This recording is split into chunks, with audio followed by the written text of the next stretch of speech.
Hello, my dear students. Myself Sanjay Kumar Tiwari. I am going to teach you class 11th English poem The Voice of Rain.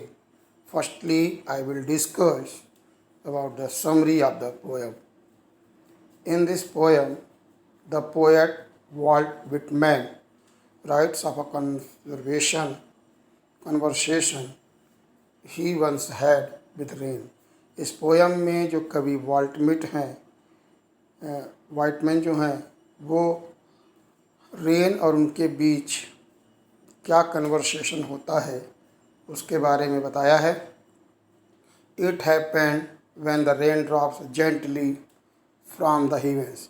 ये उस समय घटना है जब वर्षा बूंदों के रूप में आसमां से नीचे आती है। The poet ask the rain. कवि वर्षा से पूछता है हु आर यू, तुम कौन हो। And strangely the rain replies, और जो रेन रिप्लाई देता है, जवाब देता है, बड़ा वो स्ट्रेंज है। क्या कहता है? I am the poem of the अर्थ, मैं इस धरती की कविता हूँ। मोर एवर द रेन सेड, आगे रेन कहती है, that it was born in the form of invisible and intangible vapors।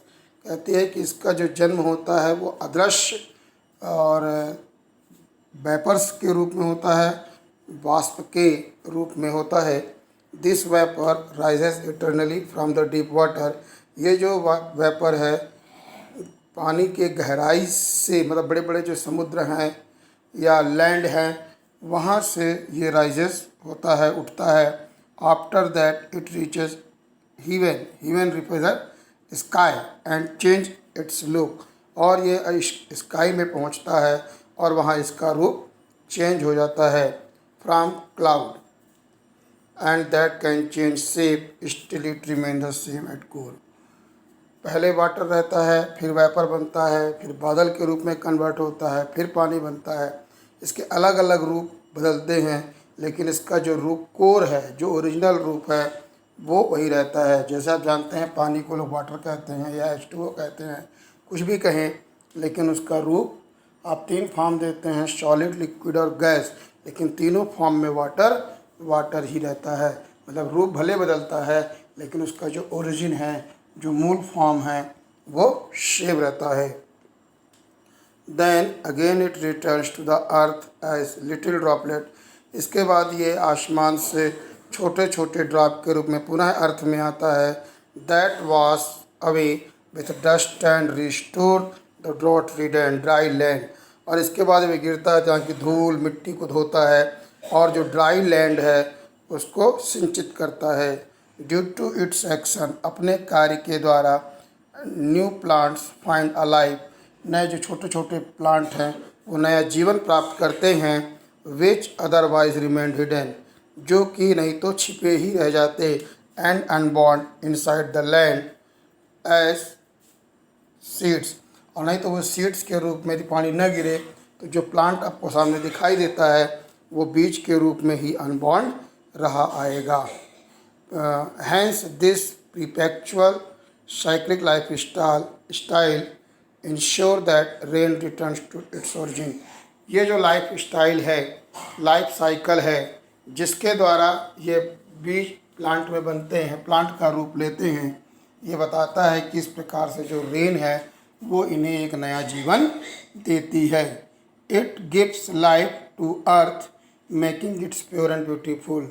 यह अर्थ को जीवन देती है और इसे नया रूप देते हुए इसकी सुंदरता को बढ़ाती है। After hearing the rain's story, जब कवि ये वर्षा की कहानी को सुनता है, the poet realize that it life resemble that of any song, कि निश्चित तौर पे जो ये है रेन, निश्चित तौर पे ये एक सॉन्ग के रूप में, सॉन्ग किसका प्रतीक होता है? मैरीमेंट का, हैप्पीनेस का। तो निश्चित तौर पे ये एक सॉन्ग है। And the songs birth place the poets hearts, और ये जो गीत का बर्थ प्लेस है वो क्या है? कवि का हृदय है, क्योंकि रचना कौन कर रहा है? कवि कर रहा है। When the song is complete, it wanders from one place to another. जब यहाँ पे सॉन्ग का मतलब उसके कार से भी है, तो जब उस वर्षा का एक प्लेस पे काम हो जाता है तो वो यही वर्षा धरती के दूसरे भाग में चली जाती है अपने काम को करने के लिए. एज इट ट्रेवल इट में चेंजेस और रिमेन द सेम. जब ये ट्रेवल करती है तो यह तो इसके रूप में परिवर्तन होता है, यह सेम रहता है, but one day it returns to the poet with all due love of listeners. लेकिन फिर ये वर्षा एक बार कवि के पास लौटती है due to love of listeners. वो अपने जो श्रोता लोग हैं उनके प्यार को समझते हुए.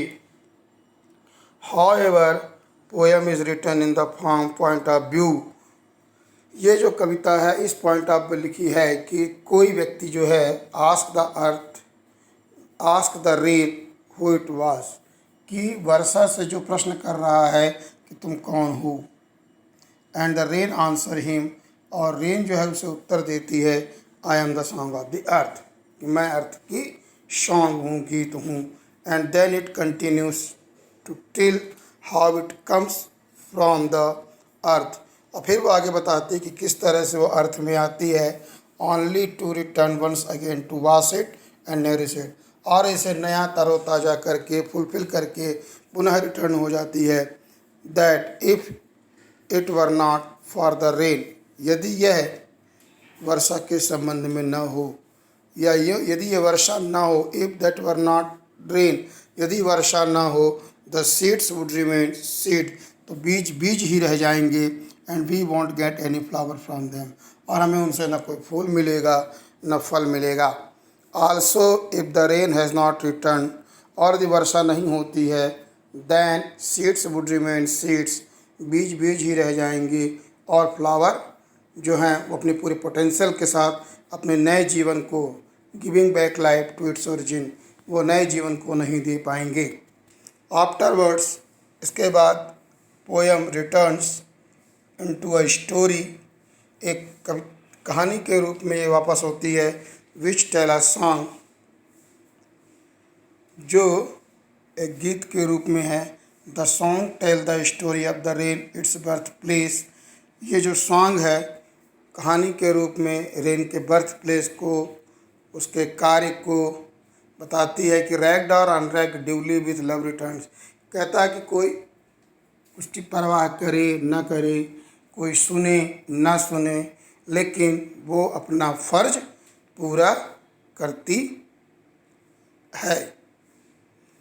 रैग्ड और अनरैग्ड होता है केयर और not care.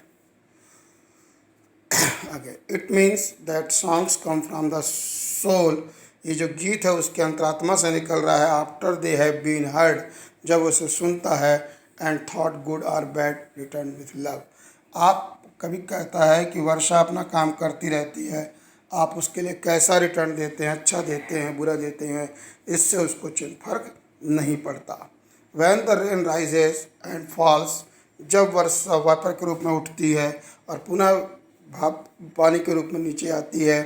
The poem all do the same, कविता जो है पूरी एक जैसी रहती है, मतलब उसका जो फॉर्म है रेन का वो एक रहता है. Like songs and other form beauty from the soul.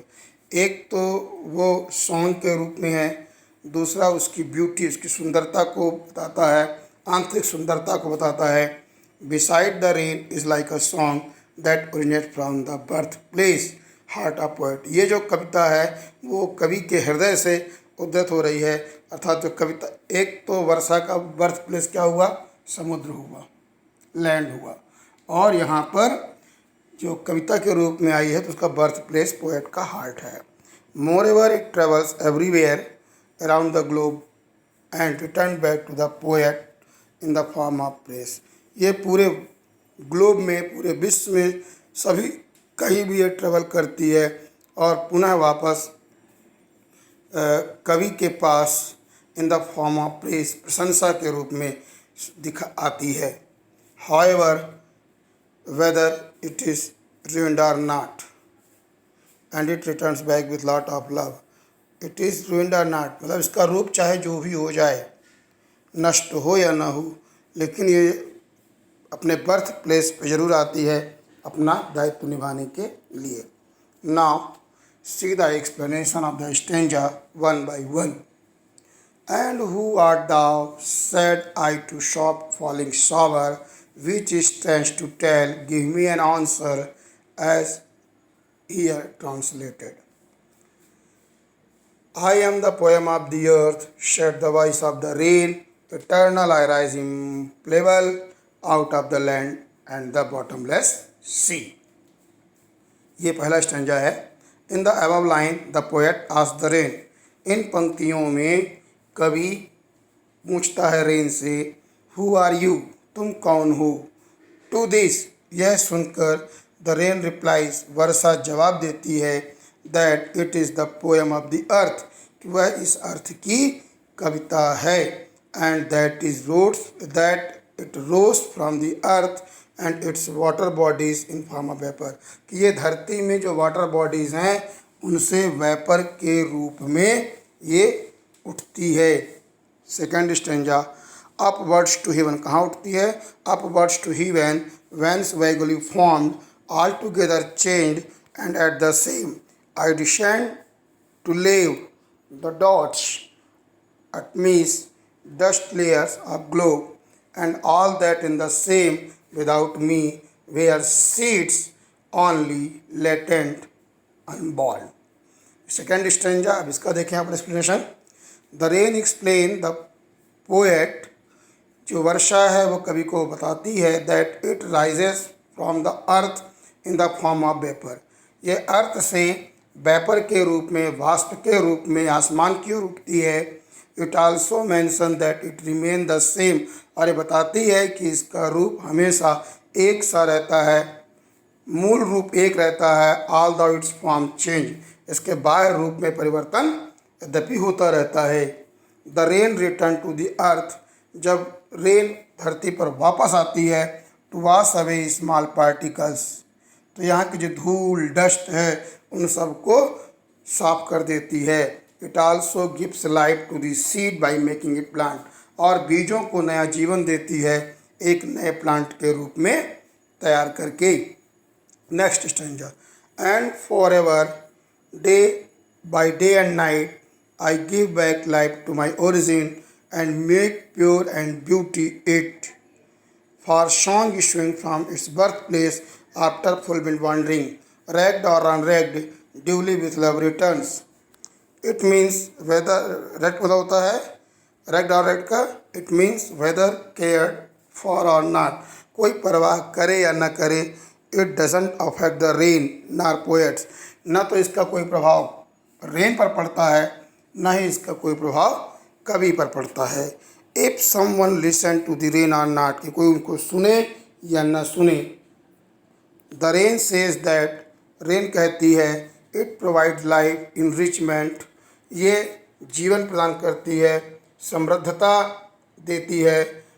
Water and care to its originated place, ये अपने जन्म स्थान को, अपने मातृभूमि को इनरिच करने के लिए। It keeps providing purity and beauty to earth, ये अर्थ को शुद्ध करती है और उसको सुंदरता प्रदान करती है। It prepares it's life cycle, उसके लाइफ साइकिल को, जीवन चक्र को पूरा करने में। यदि आपको ये पसंद आए तो इसको सब्सक्राइब और लाइक ज़रूर करें।